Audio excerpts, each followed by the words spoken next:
Essa é a minha jornada no caminho da fé. Bem-vindo ao segundo dia. Começamos a encontrar os primeiros peregrinos a pé, a paisagem começa a subir, o corpo sente, mas a alma entende. Nesse trecho, a natureza se revela de outro jeito e encontramos alguns dos mirantes mais incríveis vistos até agora. A cada quilômetro, a fé, o silêncio e o propósito ficam mais visíveis, porque aqui o caminho deixa de ser apenas estrada e passa a ser encontro. Estamos começando o segundo dia. Hoje se distanciamos do comboio porque o Ricardo teve um problema na vista, entrou muita poeira na vista dele. A gente parou aqui na loja para comprar óculos para ele, estava aguardando abrir. Abriu 8 horas da manhã, o comboio saiu 6. A gente vai tentar pegar eles no meio do caminho porque o comboio para constantemente. A gente vai mostrando para vocês se a gente vai conseguir pegar ou não. Previsão de rodar hoje 200 km. Estamos em São Carlos e agora é que efetivamente vai começar o caminho da fé. E a gente vai pelo Wikiloc. A gente não sabe o caminho. E aí, galera do YouTube do canal Jetboat, Aventura na Terra. Bora, partiu. Atrasado, desgarrado. A gente não vai se perder hoje não, né, Ricardo? Tomara que não, né, cara? Vamos fazer o segundo abastecimento. No caminho de ontem foi 32 litros. 23 litros, galera. 18 litros, cara. Ele tem um sensor aqui, ó. Esse sensor é Bluetooth, é, Ricardo? Ele é.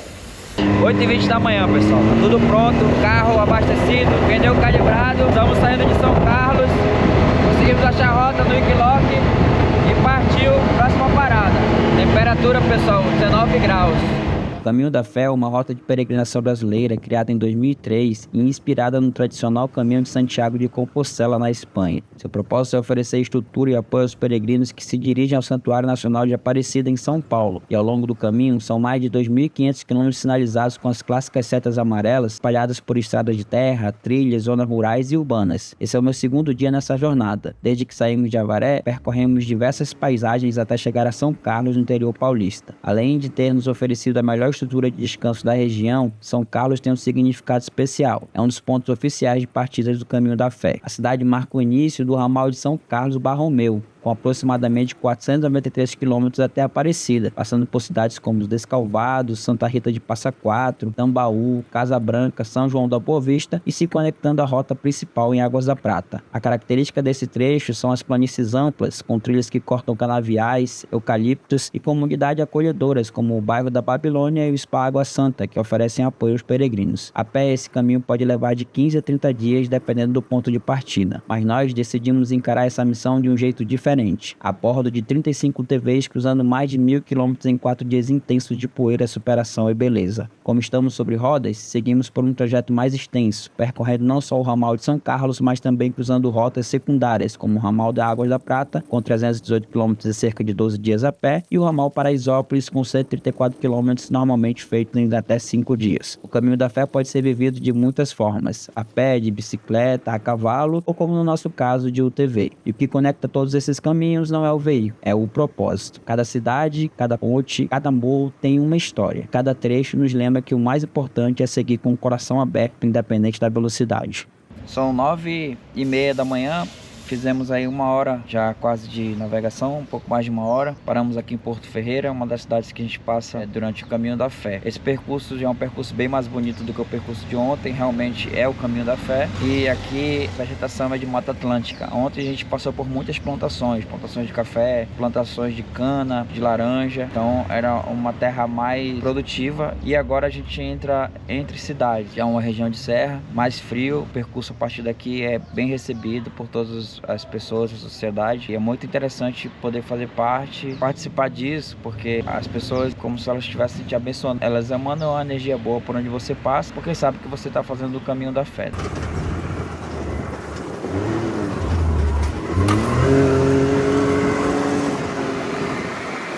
Tu ri, né, Ricardo? Tu ri, né?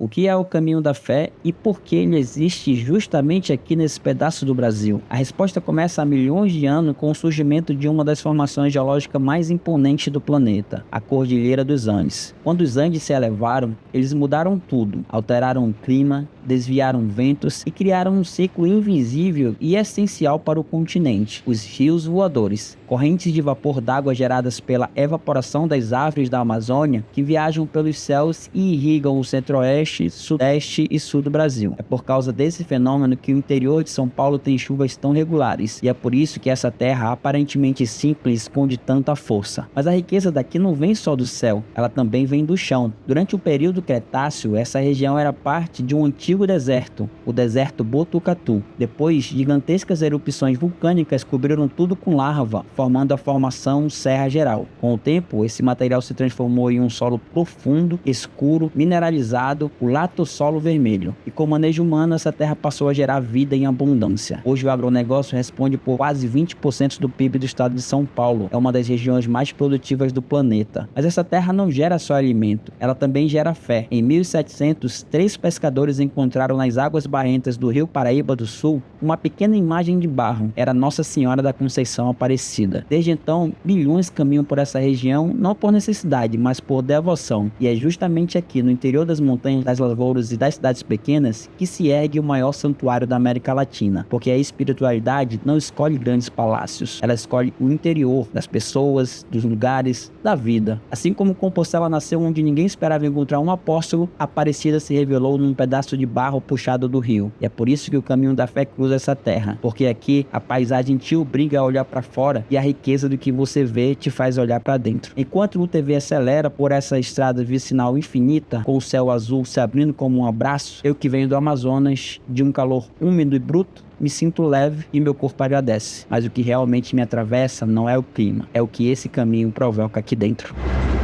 Alcancei vocês! Tá ligeiro, hein? E aí, Quebrou alguém? Vocês estão esperando? Não, tá só esperando a turma meio atrasada. Olha que tá chegando.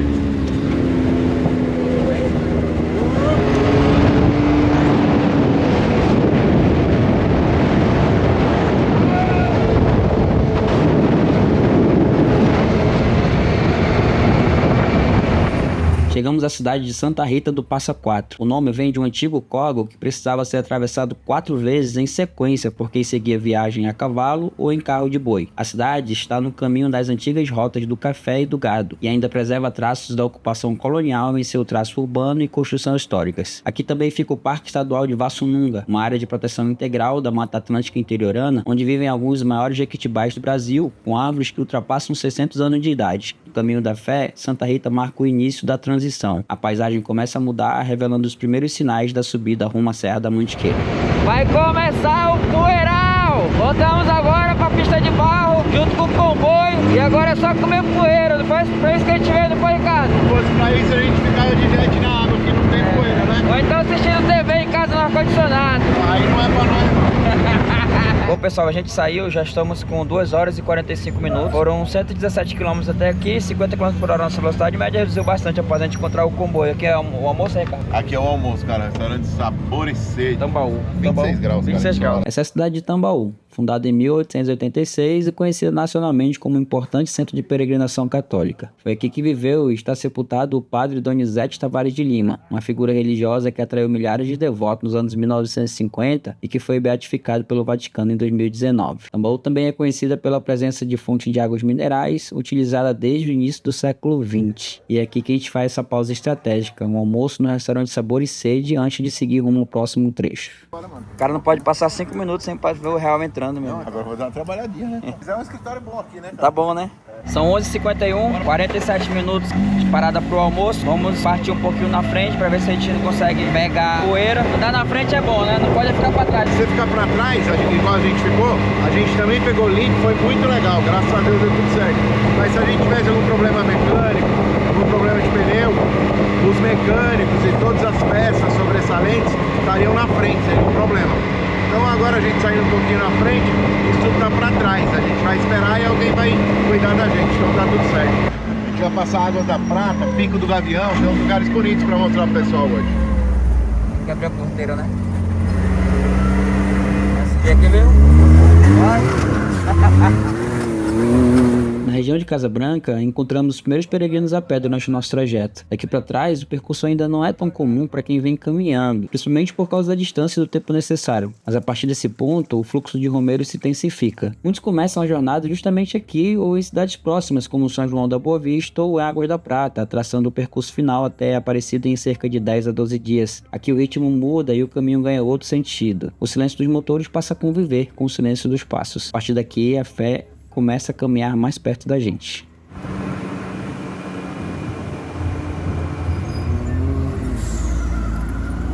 Atravessamos mais uma vicinal e chegamos à cidade de Vargem Grande do Sul, um ponto estratégico no caminho da fé, considerada a porta de entrada para o Pico do Gavião. Assim que deixamos a área urbana, a paisagem muda. Ao longe, surge a Serra da Mantiqueira, uma cadeia de montanhas com mais de 500 km de extensão, atravessando os estados de São Paulo, Minas Gerais e Rio de Janeiro. O nome vem do tupi-guarani, Amantiquir, que significa serra que chora, uma referência às inúmeras nascentes e cachoeiras espalhadas por sua vegetação densa. Geologicamente, a Mantiqueira é uma das formações mais antigas do Brasil, com origem estimada em 2 bilhões de anos. No caminho da fé, avistar essas montanhas marca o início de uma nova etapa, mais elevada, mais exigente e também mais simbólica. 1h30 da tarde, a gente já está dirigindo a 1h30 depois que a gente saiu do restaurante, subindo bastante mesmo. Um pouco do que a gente encontra, um percurso totalmente planejado para oferecer segurança, alguma estrutura para os romeiros, e o visual é realmente incrível. A cada segundo que passa dentro da estrada a gente encontra com coisas que realmente mexem com o nosso sentimento. Aqui é o Brasil puro, né? O Brasil sempre foi e sempre vai ser dessa forma, né? Por conta da agropecuária e por toda a condição natural do lugar. Ó, a capelinha construída aqui para receber os romeiros, muito bonita. Capela Nossa Senhora das Graças.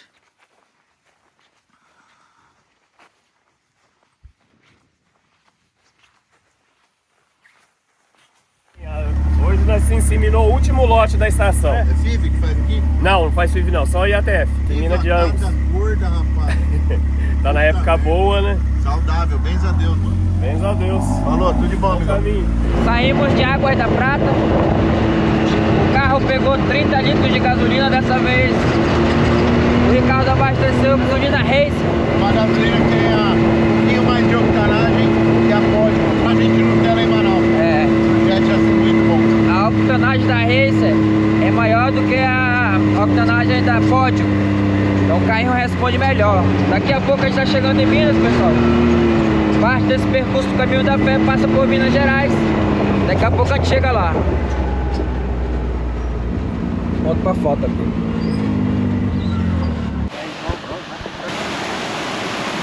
A água passa por baixo da pedra aqui, ó. Eles só fizeram a mureta só. Olha aí.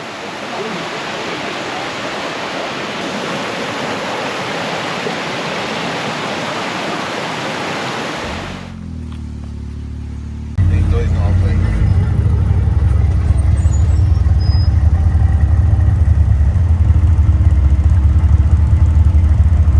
Estamos a 4.000 metros de altitude, pessoal. Acho que deve ser o ponto mais alto que a gente vai chegar. Será aí, cara? Cara, talvez a Serra de Luminosa é bem alta também. A gente só vai subir mais, né? Talvez. Chegamos ao Pico do Gavião. Com 1.663 metros de altitude, ele é um dos pontos mais altos acessíveis por terra no estado de São Paulo. Em dias de céu limpo, é possível avistar até 12 cidades diferentes ao redor. A visibilidade aqui pode ultrapassar 100 km em linha reta. O nome Pico do Gavião vem dos primeiros praticantes de voo livres que sobrevoavam a região e notavam a presença constante dessas aves de rapina, aproveitando as correntes térmicas para planar. E por falar em voo, esse lugar é reconhecido como um dos melhores pontos do mundo para voo livre, com estrutura para campeonatos internacionais de asa delta e parapente. A topografia aberta e os ventos ascendentes perfeitos tornam o pico um ponto de referência para atletas e aventureiros de todos os cantos do planeta. Mas além dos esportes e da geografia, o Pico do Gavião também tem um papel simbólico para quem faz o caminho da fé. Estar aqui, depois de cruzar tantas cidades, vilarejos, estradas vicinais e paisagens que vão se transformando a cada quilômetro, representa mais do que atitude. cidade. É a sensação de estar no topo da própria jornada. O silêncio lá embaixo dá lugar ao vento constante. A poeira da estrada dá espaço ao horizonte limpo. E mesmo com toda a tecnologia do UTV, é impossível não se sentir pequeno diante da escala desse lugar. Cara, maravilhoso, né? É uma altura surreal, tanto de cidade que a gente consegue ter vista, né? Ó, o Luizão já fez 5 vezes. Já veio aqui, Luizão, antes? 5 vezes. Aqui é a primeira, mas o caminho da fé é 5 vezes. Sim, assim. Agora você põe o pezinho de lado aqui assim, ó. Sim. É. O duro se cai e fica com o pé enroscado aí. Aí, ó, o padre atrapalhou. Aí o padre! O padre atrapalhou aqui, padre. O padre até gaguejou agora. O que você tá fazendo aí?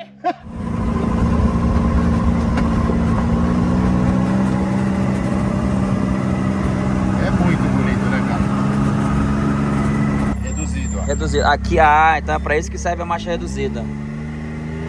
Agora eu entendi. E daí ele desce no freio motor. Porque senão a gente derrete o freio até lá embaixo. Entendi. A gente iniciou agora a descida do Pico do Gavião, esfriou um pouco. Dá pra sentir o vento gelado no nosso rosto. Vamos seguir agora direto pra pousada? Direto pra lá. Não tem mais nenhuma parada hoje. Não, mas tá bem pertinho já. Tá. A gente tá com 250 km rodado, 44 km por hora. Velocidade média do percurso, 8 horas aí de pista hoje. Saímos 8 da manhã, são 4h20 da tarde. Vamos já chegar no hotel e mostrar pra vocês. Chegamos ao fim do segundo dia. A luz do sol entre as árvores, nos minutos finais da trilha, parecia um recado silencioso. A jornada tinha valido cada curva. Chegamos em Andradas, no sul de Minas, e o cenário do nosso hotel se abriu de um jeito que ninguém esperava. O Hotel Porto das Asas, cercado por montanhas, parecia ter sido colocado ali só para lembrar a gente de onde veio tanta beleza ao longo do caminho. Não era só um ponto de descanso, era um lugar de contemplação. E foi aqui que fizemos o nosso jantar. Depois de tantas horas em movimento, ver o grupo reunido ao redor da mesa deu outro sentido à noite. Não era só um jantar, era partilha. É isso que torna essa jornada tão especial. No fim do dia, o que mais fica não é o quanto a gente andou, é o quanto a gente se sentiu. Porque quando o caminho mexe por dentro, ele não termina quando a gente para, ele continua onde a gente muda.